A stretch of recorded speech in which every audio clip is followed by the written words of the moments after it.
Red book ఈ పేరు చెబితే చాలు వైసీపీ వణికిపోతోంది. ఏ పేజీలో ఎవరి పేరుందో, ఏ టైంలో ఎవర్ని బొక్కలో వేస్తారోనని నిద్రలేని రాత్రులు గడుపుతున్నారు. మరోవైపు వైసీపీలో నెంబర్ 2గా ఉన్న సజ్జలపై రోజురోజుకి ఆరోపణలు పెరిగిపోతున్నాయి. కూటమిపైన విష ప్రచారం వెనుక మాస్టర్ మైండ్ సజ్జలదేనని వైసీపీ నేతలే చెప్తుండటంతో ఆయన అరెస్టుకు కూటమి సేన రంగం సిద్ధం చేస్తోంది.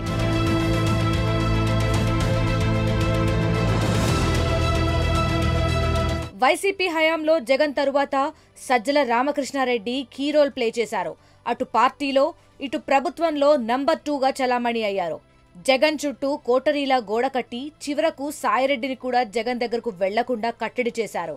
అంతటితో ఆగని సజ్జల తన జర్నలిజం పనితీరుతో కూటమి పెద్దలపై అక్కసు కక్కించాడు. నేరుగా సజ్జల తెర మీదకు రాకుండా బూతు స్క్రిప్ట్ రాసిచ్చి తన బ్యాండ్ మేళం బ్యాచ్తో బండబూతులు తిట్టించాడు.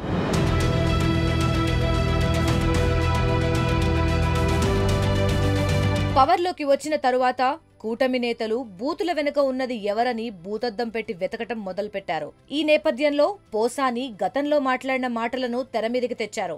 పోసానిపై పలు రకాల సెక్షన్ల కింద కేసు పెట్టి పోలీస్ స్టేషన్ల మెట్లెక్కించారు. పోసానికి పట్టపగలే చుక్కలు కనిపించడంతో అసలు విషయం కక్కేశాడు.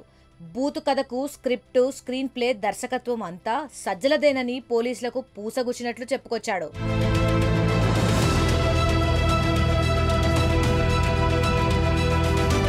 సజ్జల పంపిన స్క్రిప్ట్ ప్రకారమే మాట్లాడానని, తన వీడియోలను సజ్జల కుమారుడు భార్గవ్ రెడ్డి వైరల్ చేశారని పోసాని పోలీసులకు స్టేట్మెంట్ ఇచ్చారు. తాను కావాలని మాట్లాడలేదని, సజ్జల భార్గవ్ రెడ్డి ఇచ్చిన స్క్రిప్ట్ ఆధారంగానే చంద్రబాబు, పవన్ కళ్యాణ్ను తిట్టానని పోసాని ఒప్పుకున్నాడు. దీంతో అప్రమత్తమైన సజ్జల ఆయన కుమారుడు ముందస్తు బెయిల్ కోసం హైకోర్టును ఆశ్రయించారు. తమకు ఈ కేసుతో ఎలాంటి సంబంధం లేదని, అనవసరంగా ఈ వివాదంలోకి లాగుతున్నారని తమ పిటిషన్ వేశారు.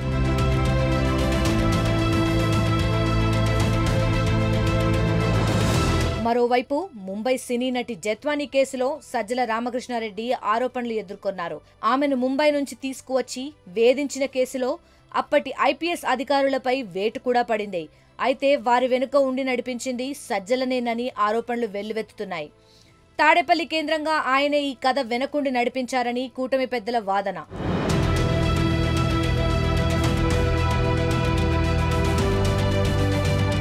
గతంలో చంద్రబాబును దూషించిన కేసులో అరెస్ట్ అయిన వైసీపీ నేత బోరుగడ్డ అనిల్ కూడా విచారణలో సజ్జల పేరును ప్రస్తావించారు.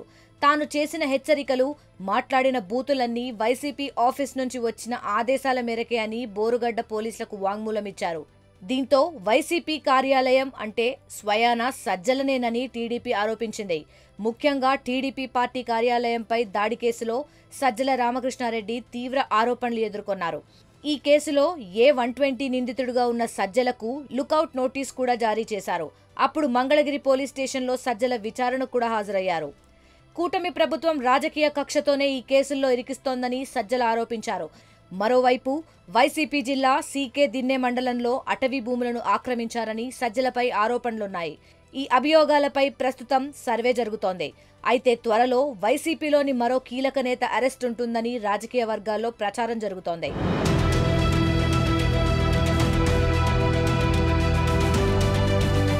ఇప్పటికే ఓటమి తరువాత ఫ్యాన్స్ తాడేపల్లికి రావడం కూడా మానేశారట.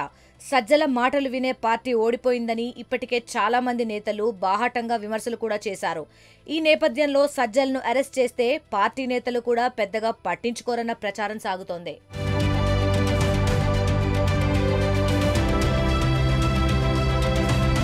మరిన్ని వీడియోస్ కోసం ఛానల్ ని సబ్స్క్రైబ్ చేయండి. లేటెస్ట్ అప్డేట్స్ కోసం వాట్సాప్ ఛానల్ ని ఫాలో అవ్వండి. ఆ లింక్ డిస్క్రిప్షన్ లో ఉంది.